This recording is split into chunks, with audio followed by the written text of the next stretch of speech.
விட்டு எங்கு நான் போக மாட்டேன், ஓம் அன்பை விட்டு என்றும் நான் செல்ல மாட்டேன். கிறிஸ்துவுக்குள் மிகவும் பிரியமானவர்களே, உங்கள் யாவரையும் ஆண்டவரும் இரட்சகருமாகிய இயேசுவின் நாமத்தினால் அன்பின் வாக்குகளை சொல்லி பிரித்துக் கொள்வோம். ஏசாயா 51 அதிகாரம் 12வது வேத வசனத்தை நாம் வாசிப்போம். நானே உங்களுக்கு ஆறுதல் செய்கிறவர். நானே உங்களுக்கு ஆறுதல் செய்கிறவர். அல்லேலூயா. இந்த நாட்களிலும் தேவன் நம்மை ஆறுதல் படுத்தி நம்மை சமாதானத்தை கொடுக்க அவர் வல்லமையுள்ள தகப்பனாக இருக்கிறார். அல்லேலூயா. அதற்கு மேலாக நீங்க பாத்தீங்கன்னா, கர்த்தரால் மீட்கப்பட்டவர்கள் யாராலுங்க? கர்த்தரால் மீட்கப்பட்டவர்கள் ஆனந்த களிப்புடன் சீயோனுக்கு திரும்புவார்கள். நித்திய மகிழ்ச்சி, சந்தோஷம், மகிழ்ச்சி அடைவார்கள். சஞ்சலங்கள், தவிப்பு ஓடி போகும். இல்லையா? மீட்கப்பட்டவர்களுக்கு தான் இந்த பாக்கியமும் இந்த கிருபையும் கிடைக்குமா?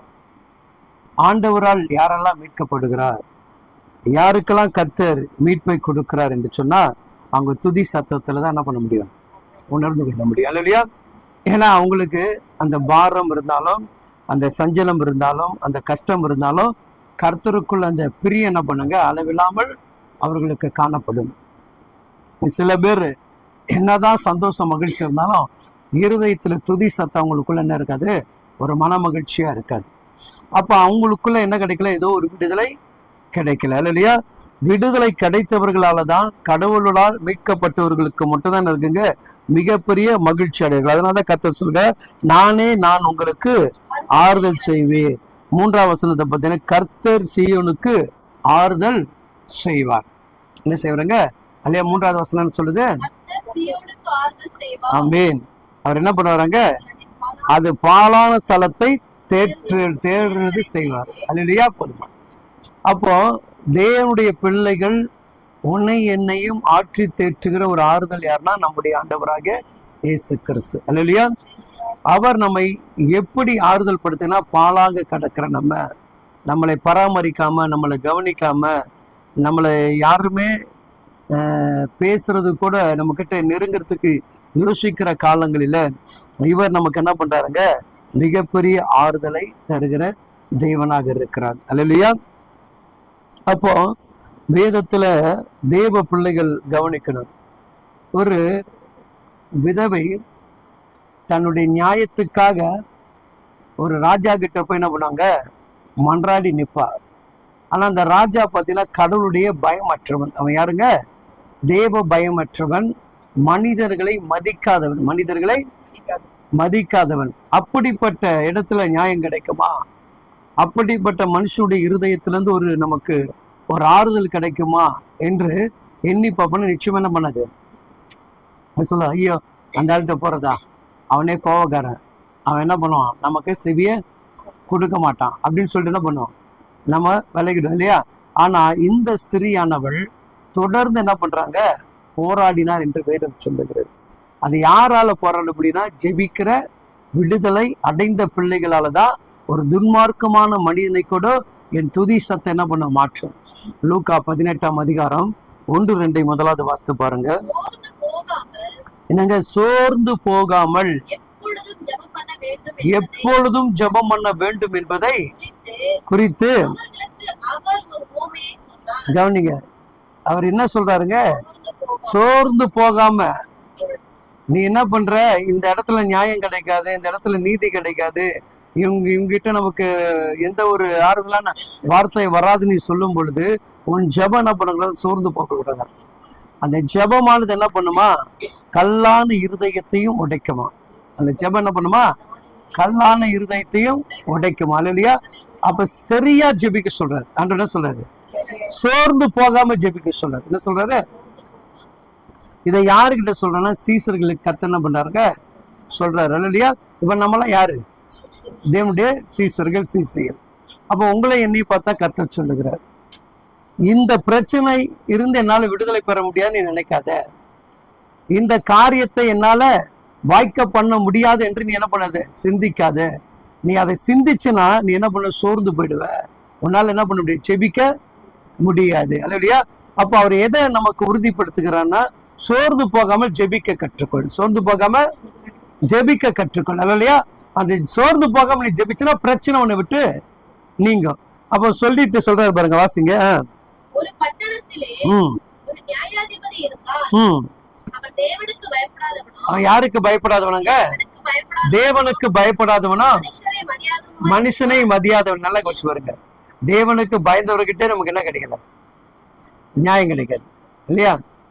கூட என்ன பண்ணுதுங்க, சிலரை சிந்திக்க வைக்கிறது. அப்ப நம்ம எதையும் செய்யாம என்ன பண்ண முடியாது, எந்த ஒரு காரியத்தையும். இப்போ நீ சோர்ந்து போயிட்டுன்னா உன் பலன் குன்று போயிடுது. இப்போ ஆண்டவர் இந்த சீசர்களுக்கு உங்களுக்கு என்ன சொல்றாரு, நீ முயற்சி எடு, தொடர்ந்து ஓடு, விட்டுறாத. அது கல்லானதுதான், அது உடைக்க முடியாதுதான், அது இரும்பு தான். ஆனா நீ ஜெபித்தா என்ன பண்ணுவ, லிதுவா மாறுன்ற. அப்ப தொடர்ந்து என்ன பண்றாங்க, அவன் தேவனுக்கு பயப்படாதவன், மனுஷர்களை அவனா எப்படி மனுஷரை அவனா எவ்வளவு தன்னாட்டுல திமுறா இருப்பான். அந்த இடத்துல அந்த மனுஷனுக்கும் ஜெபத்துக்கு ஒப்பிட்டு காட்டுறாரு. எது ஒப்பிட்டு காட்டுறாரு? அப்படிப்பட்ட மனிதனுக்கும் ஜெபத்துக்கு என்ன பண்றாரு, ஒப்பிட்டு காட்டுறாரு. ஏன்? உன் ஜெபம் இதை கூட மாத்தும், உன் ஜெபம் இதை கூட மாத்துன்றாரு. அப்போ அதை நமக்கு கற்றுக் கொடுக்கிறாருன்னா, அப்போ பிரச்சனை நம்மளால என்ன பண்ண முடியாது, ஜெபத்தினால ஜெயிக்க முடியும் என்கின்ற நம்பிக்கை. அப்ப சோர்வு வந்தா ஜெபம் வரல, இல்லையா? வந்துச்சா? சோறு வந்து என்ன பண்ற, ஜெபம் கிடையாது, பைபிள் கிடையாது, கர்த்தரை தேடுகிறத விட்டாச்சு. ஆதியில ஓடி வந்த விசுவாசம் எங்க போயிடுச்சு, காத்துல பறந்து போச்சு. அப்ப இந்த சோர்வை யார் பிடிச்சிக்கிறான்? சத்ருவான பிடிச்சிக்கிறான். அப்போ உன்னால அடுத்த கட்டத்துக்கு என்ன பண்ண முடியாது, ஜெயம் வர முடியாது. அந்த பிரச்சனையை நீ பாக்குற. ஆனா இவள், அவன் தேவனுக்கு பயப்படாதவன் என்று அறிந்தோ மனுஷனுக்கு மதிக்காதவன் என்று அறிந்து என்ன பண்றாங்க, அவனை தேடுகிறான். வாசிங்கம்மா. அந்த பட்டணத்திலே ஒரு விதவையும் இருந்தாள். அவள் அவரிடத்தில் போய், எனக்கும் என் எதிராளிக்கும் இருக்கிற காரியத்தில் எனக்கு நியாயம் செய்ய. என்ன கேக்குறாங்க, எனக்கு ஒரு நியாயம் வேண்டும். எனக்கு என்ன வேண்டாம், மதிக்காதவன், தேவ பயமற்றவன், அவங்கிட்ட போய் நியாயம் கிடைக்குன்ற ஒரு நம்பிக்கை எதுல வருதுங்க, ஜெபத்தின் மூலமாக வருது. அல்லையா? சில பிரச்சனைகள் எதிரிகிட்ட போய் கர்த்தர் நிக்க வைக்கிறாருன்னா, நீ சோர்ந்து போக ஜெபிச்சு போனா அந்த எதிரியுடைய கண்களில தேவன் நமக்கு என்ன பண்றாரா, தயவு கிடைக்க செய்கிறார். அல்லையா? அப்ப அந்த தயவு கிடைக்கணும், முதல்ல நம்ம என்ன பண்ண, சோர்ந்து போகக்கூடாது. அப்போ நம்ம ஜெபிக்கிற பிள்ளைகள் அதை தாண்டுவதற்கான முயற்சி தான் எடுக்கணுமே, கட்டே கணக்கூடாங்க, நின்றக்கூடாது. என்ன பண்ணக்கூடாது, நிக்க கூடாது. என்ன பண்ணக்கூடாது. அப்போ இவ தொடர்ந்து என்ன பண்றாங்க, முயற்சி எடுக்கிறான். தொடர்ந்து ஒரு முறை இல்ல, பல முறை அவள் என்ன பண்றாங்க, போய் போய் போய் போய் பேசுறா. அல்லையா? அது யாருக்கிட்ட போய் பேசணும், தேவன்கிட்ட பேசணும். உன் முழங்கால நீ யுத்தம் பண்ணணும். உன் கண்ணீரை அவர் பாதத்துல ஊத்தணும். மனுஷன் முன்னாடி கண்ணீர் வடிச்சுன்னா வெக்கப்பட்டுருவார். தேவ சமூகத்துல நீ கண்ணீர் வடிச்சா மனுஷன் முன்னாடி கம்பீரமாக கர்த்தர் நிக்க வைப்பார். நம்ம நிறைய பேர் என்ன பண்றாங்க, மனுஷன் முன்னாடி போய் அழுப்போம். அவன் என்ன நடக்க, நம்ம அழுகைய பலவீனமா எடுத்து ஆயுதமா எடுத்து இன்னும் நம்மள என்ன பண்றான், அதிகாரப்படுத்த ஆரம்பிக்கிறான். அதே கர்த்தருடைய பாதத்தில் நீ கண்ணீர் வடிச்சிடுனா கர்த்தர் அந்த மனிதனையும் இறங்க செய்கிறவரா இருக்கிறார். அப்ப இவ போய் தொடர்ந்து போராடுகிறார். போராடும் போது அவனுடைய இருதயத்தை கர்த்தர் என்ன பண்ணாருங்க, ஒரு செகண்ட் உழுக்கிறார். வாசிங்க அந்த வசந்தம் மட்டும். இந்த விதவை என்னை எப்பொழுதோ என்ன செய்ய, தொந்தரவு என்ன செய்யறான், தொந்தரவு செய்கிறபடினால் கவனிங்க. அப்போ அவன் எந்த அளவுக்கு போய் அவங்ககிட்ட தன்னுடைய அன்பை வெளிப்படுத்தி பேசியிருப்பான், இல்லையா? மொரட்டாட்டமான மனுஷன் நின்று பேசுறதுக்கு யோசிக்கணும். மனுஷனை மதிக்காதவன் அவங்ககிட்ட போய் என்ன பண்ணணும், தாழ்மையா நின்று பேசணும். அந்த மனுஷனை தன் பக்கம் வருவதற்கு, அவங்ககிட்ட இருந்து இரக்கம் பெறுவதற்கு இவ்வளவு தன்னை தாழ்மைப்படுத்திருக்கணும். அப்ப தேவ சமூகத்துல உனக்கும் எனக்கும் இரக்கம் கிடைக்கும்னா நீ நானும் எவ்வளோ தாழ்மைப்படுத்தி ஜெபிக்கணும். அப்ப அந்த ஜெபத்தை தான் கர்த்தர் கேட்கிறார். அல்லையா? அந்த ஜெபத்தை தான் யார் கேட்கிறார், கர்த்தர் கேட்கிறார். அப்போ அவன் என்ன சொல்ல, அவளுக்கு ஏதாவது ஒரு நியாயம் செய்யணும் அப்படின்னு உணர்வு வந்துருச்சா? அவனுக்குள்ள அந்த தோற்றத்தை எது உருவாக்கி கொடுத்துச்சு, சோர்ந்து போகாமல் தொடர்ந்து முன்னேறினபடினா தான் கர்த்தர் என்ன பண்றாரு, வாசலை திறக்கிறாரு. நல்லா நம்ம முன்னேறாம இந்த இதுக்குள்ள உட்காந்துட்டுன்னா நம்மளால அடுத்த கட்டம் என்ன பண்ண முடியாது, எங்கேயும் போக முடியாது. இந்த நம்ம வந்து எந்த அளவுக்கு நம்ம ஜெபத்தை நமக்குள்ள பெருக்கி கொள்ள ஆரம்பிக்கிறோமோ அந்த அளவுக்கு பிரச்சனை நம்மளை விட்டு கொஞ்சம் கொஞ்சமா வராது. ஆனா ஃபர்ஸ்ட் பெருசா வரும். நீ நல்லா ஜபத்துக்குள்ள வர வர என்ன ஆகும்? பிரச்சனை பூகம்பம் போல வந்து நிற்கும். ஆனா அடுத்த கட்டத்துக்கு ஒன்று சிந்திக்க போக விடாம ஜபம் தடம்பணும். ஏன்னா நீ ஜெயிக்கிற இடத்துக்கு வந்துட்ட, உன் ஜபம் என்ன பண்ணுச்சு? ஜெயிக்கக்கூடிய இடத்துக்கு கொண்டு வந்துருச்சு. அப்ப அந்த மேன்மையான இடத்துக்கு கொண்டு வந்துட்ட பிறகு அடுத்த கட்டத்துக்கு போக விடாதபடி என்ன பண்ணிடுச்சு? தடை பண்ணுகிறது. அப்போ அந்த தடைகளை நம்ம என்ன பண்ணணும்? உடைக்கணும். அது அங்கதான் நம்ம நிறைய பேர் என்ன பண்றோம்? தோத்து போயிடுறோம். நல்லா ஜெபம் பண்ணி ஒரு ஸ்டேஜுக்கு வந்துட்டோம். அப்போ அந்த பிரச்சனை பெருசா வரும்போது என்ன பண்ணுங்க? இந்த ஜெப ஸ்டேஜ் குறைஞ்சிருது. அப்போ நம்ம மேலே இருக்கும்போது இவன் குறைஞ்சிருவான், கர்த்தர் நம்மளை உயர்த்தாரு. அப்போ இந்த பாத்தீங்கன்னா பவுல் சீலாலையும் கையை காலை கட்டி கொண்டு சிறைச்சாலையில போட்டாங்க. எங்க போட்டாங்க? எதை குறிச்சு அவங்க கவலைப்படல. எதை குறிச்சா? உயிர் போதோ இதோ இது ஒரு பெரிய பிரச்சனையே நினைக்கல. அவங்க உள்ள என்ன பண்ணுது? நல்லா மகிழ்ச்சியா துதிக்க ஆரம்பிக்குது. அந்த துதி என்ன பண்ணுதுங்க? அங்க ஒருத்தர் ரட்சிப்புக்கு உருவாக்கிடுது. அங்க ஒருத்தன் கேட்கறான், நான் ரட்சிக்கப்படுறதுக்கு, நானும் என் வீட்டாரும் ரட்சிக்கப்படுறதுக்கு என்ன செய்யணும்? நீ முதல் யாரை தேடு? கர்த்தரை தேடு. அப்ப அந்த அன்பை எங்க வருதுங்க? உன் ஜபமும் உன் துதியும். பிரச்சனைய நீ எதிர்க்கிறது ஜபத்தால் மட்டும்தான் எதிர்க்க முடியும். வேற ஒரு காரியத்துல ஒரு நாள் என்ன பண்ண முடியாதுங்க? ஜெயிக்கவே முடியாது. அப்போ சோர்ந்து போகாம நம்ம என்ன பண்ணணும்? ஜெபிக்கிறதா ஆண்டவர் சொல்றாரு. சிஸ்டரை பார்த்து 1 மணி நேரம் விழித்திருந்து நீங்க என்ன பண்ணுங்க? ஜெபிங்க. சோர்ந்து போகாதீங்க. சோதனைக்காரன் என்ன பண்ணுவான்? வந்து நம்மளை மேற்கொள்ளும். அப்போ நம்முடைய சோர்வை தேவன் அறிந்திருக்க. நம்முடைய சோர்வை நம்ம ஏதோ ஒரு சோர் வந்துச்சுன்னா நம்முடைய என்ன சிந்தையில பிசாசு என்ன பண்றான்? அவன் பக்கம் ஆளிகை செஞ்சிடான்.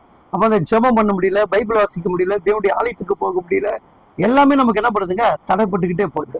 அப்போ அதை கர்த்தர் உடைக்க சொல்றாரு. அதை நீ உடைச்சாதான் என்ன பண்ண முடியும்? அடுத்த கட்டத்துக்கு போக முடியும். அப்போ தேவனுடைய பிள்ளைங்க போராடுகிறா, இது பண்றா. அதுல அவர் அழகா சொல்வார் இந்த 7வது வசனம், அந்தபடியே கவனிங்க, தேவன் தம்மை நோக்கி இரவும் பகலும் கூப்பிடுகிறதாகிய, கவனிங்க, நீங்க கூப்பிடுறீங்களோ ஜெபிக்கிறீங்களோ அவரால் தெரிந்து கொள்ளப்பட்டக்கூடிய விசேஷத்துல நல்லா கவனிங்க. அவர் உங்களை நிச்சயமா தெரிஞ்சுக்கிட்டாருன்னா, நீ இரவும் பகலும் ஜெபிச்சின்னா அவர் உங்களால் தெரிந்து கொள்ளப்பட்டுட்டீங்கன்னு வச்சுட்டீங்களா, அவர் என்ன பண்ணா? நீடிய பொறுமையாக இருந்து நியாயம் செய்யாமல் இருப்பார்.